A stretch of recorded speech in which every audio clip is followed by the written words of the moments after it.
रामपुर विधानसभा seat पर उपचुनाव चल रहा है। 5 दिसंबर को वोटिंग होनी है। मुकाबला बीजेपी के आकाश सक्सेना और सपा के असीम रजा के बीच माना जा रहा है।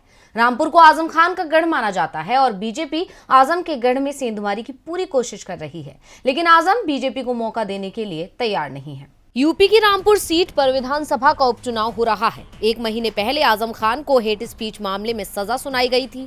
कोर्ट के फैसले के दूसरे ही दिन विधानसभा अध्यक्ष ने उनकी सदस्यता रद्द करने का फैसला सुना दिया और सप्ताह भर में ही चुनाव आयोग ने रामपुर सीट पर उपचुनाव का ऐलान भी कर दिया।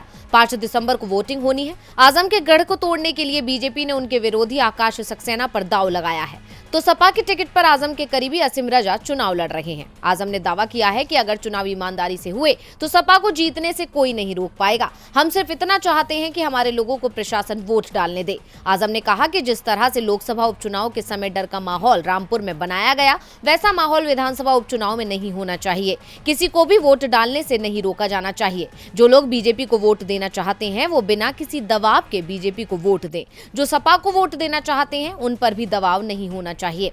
आजम ने कहा कि बीजेपी ने सपा के कुछ कार्यकर्ताओं को अपने पाले में मिलाया है। इससे हम घबराए नहीं हैं और शांत भी नहीं बैठे हैं। हम बीजेपी के नहले का जवाब दहले से नहीं 20वां मार कर देंगे। ऐसा जवाब देंगे कि बीजेपी के लोग भौचक्के रह जाएंगे।